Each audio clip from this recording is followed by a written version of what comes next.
but I want to say 78 plus wins, or this season is not a successful year. It's not a success if we win 72 games.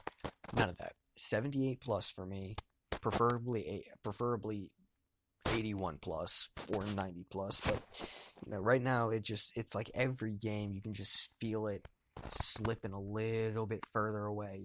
Losing a half a game, or every few nights, we lose a game. And it's just like, you go from 8 games back to 3 days later you look and you're 9.5 back, and that's what happens. And that's why it's not like we've gone on losing streaks. It's just these teams are all putting together consistent wins, like winning 6 out of 7 or 5 out of 7 or stuff like that. We're just 3 out of every 7 or 4 out of every 7. There's no 6 out of every 7. It's just like we got to have a couple of those stretches throughout the rest of the year. And I'm talking like big stretches, like 8 out of 10, like I already said earlier in the podcast today. All right. Give me like a 2-minute break here. Or give me like a 30-second break. I got to get a drink. My throat's killing me.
All right, I'm back. Had to deal with something else.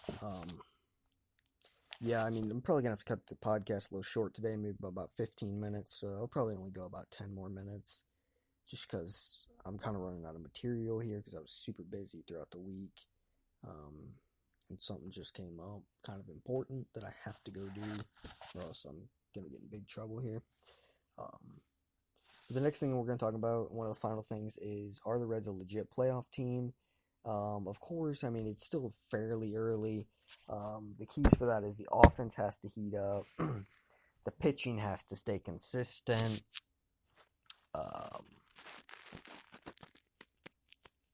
We have been in every freaking game this year, basically, other than like 3, 4, 5 of these games. I mean, it's just like every game we're in, and it's nice to see, but those are the heartbreaking ones, the ones that you're in and you lose. I know what that's like, to lose those close games. It's heartbreaking, let me tell you, because you're so close. You think like, oh, if I would have got this one hit, or that hit wouldn't have blooped and fell in, or that hit wouldn't have, if that ball would have went 2 inches to the right, we would have won that game, stuff like that. It's just like, those are the ones that eat at you throughout the course of the season, and the Reds have had a lot of those, and I'm sure it's eating at the guys in there, especially the offensive guys, and, it's just, because, yeah, the pitching has to stay consistent as well, and then, we need a hot stretch or two of just consistent baseball, just where we stay in the ball game. We just gotta stay in baseball games. So yeah.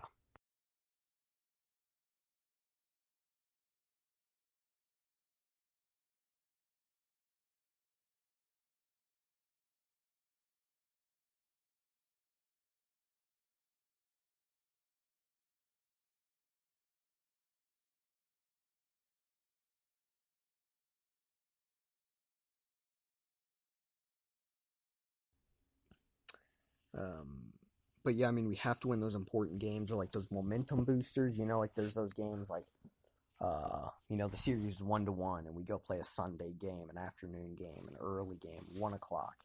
Like we got to win those games. Those are momentum boosters. Those make a bad, those will add up over the course of the season. You get 6, 7 of those wins. You don't make the playoffs by 8 games.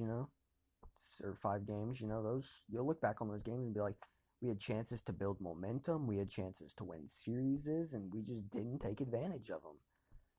And I completely understand, what that's like. And we got to win those types of ball games. And then we need to continue, or not really continue, but we need to play better in the division. We haven't played horrible in the division this year. We haven't played great, but we also haven't played horrible like we have in years past. But yeah, I mean, we just got to keep on just kind of doing that. Another question that I'm going to answer here is, do the Reds need to upgrade the offense? And my personal belief is no. They just need to continue to chip away. They need to re-sign Scooter, that's for sure. They need some guys to get hot, such as Jesse Winker, Jose Peraza, Yasiel Puig, of course, who had 3 hits last night. So hopefully he can start seeing the ball a little bit better. But just seeing the ball. And then we have to get proven guys. We have proven guys right now that just need to perform. I don't know if they're all going through a slump at the same time. I don't know if they don't like the new management, the new hitting coach, the new philosophies. I don't know what's going on. And most of us don't. I don't think anybody really understands other than them and the people close to the Reds. It's interesting. I don't know if the philosophy has changed for hitting, where we're trying to take more uppercut swings and launch the ball, or put, swing harder, or move our hands differently when we swing to try and get more power or quicker bats. I don't know what's going on. I could not tell you at all. But nobody's really had a special year from front to back so far. And another thing is, we don't need to go through and ruin the farm system on this 1 year, It's a new hitting coach, new manager, a whole new coaching staff other than Freddie Benavides. It's going to take some time for these guys to get used to the big league, or the new management style and all that junk. But yeah, I mean, we're going to be all right when it heats up and we get Scooter back. You remember last year, our best time of hitting was, when everybody was hitting. Winker was hitting, Peraza was hitting, Schebler was putting some pop, as well as some decent average. Obviously he's not on the Reds anymore, or on the big league team, but it's just like, it sucks what's happened. All of us look forward to the season, but we just got to keep on chipping away. Because when it gets hot, those balls in Great American Ballpark are going to start carrying out of that. The bats will heat up as well. It'll be nice.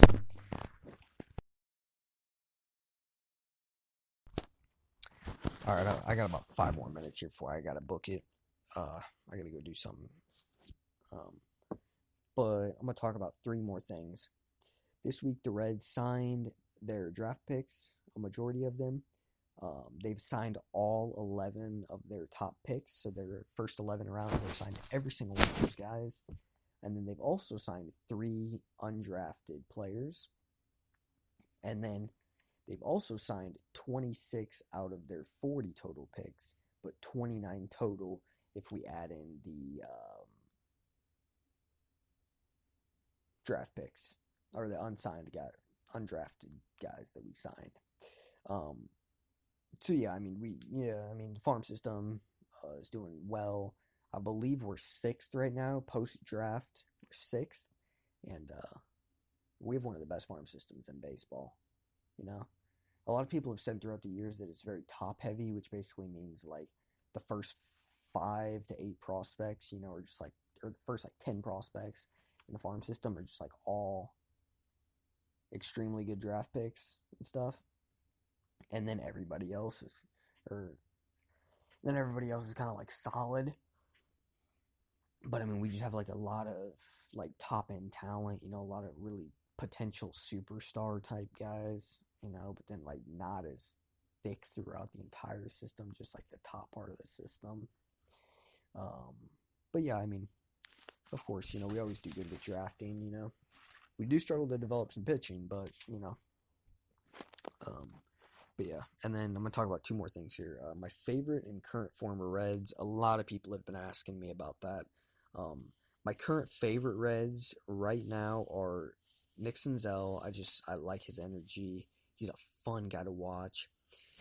He's the first guy that I've like ever like followed from like the day he was drafted all the way up to the major leagues. Like I remember like every night. I remember the day he got drafted, sitting in my living room, actually exactly where I'm at right now as I'm recording this podcast. Um, you know, Watching him and seeing him talk about getting drafted, he was really cool. And then I remember every night, going in and seeing during the summer or whatever, Senzel, 2 for 4, stuff like that. And then our next guy is Luis Castillo. Ever since I saw him pitch for the first time, June 23rd, 2017, his major league debut at the Washington Nationals, first batter he ever faced, Trey Turner struck him out on a slider away. I was like, this dude's legit. This dude looks really, really good. Yep. I mean, he's good. He's going to be around here for a long time. And then next guy that I like, which is also one of my favorites, is Jesse Winker. Really fun guy. You can just tell he's a fun guy in the clubhouse. He's a funny guy. He's hilarious. He's just super cool. And next, of course, I mean, how could you go wrong with Yasiel Puig and Joey Votto? 2 veterans. Both are funny, hysterical. Both know how to have fun. Puig just, messes with people. It's a lot of fun to watch Puig. And then Votto, of course, is just funny with the media. Been around Cincinnati for a long time. Votto has, so he understands. He knows everybody. He knows Senzel, stuff like that, or not Senzel, Jim Day. He just knows all the announcers and stuff. He just has a lot of fun.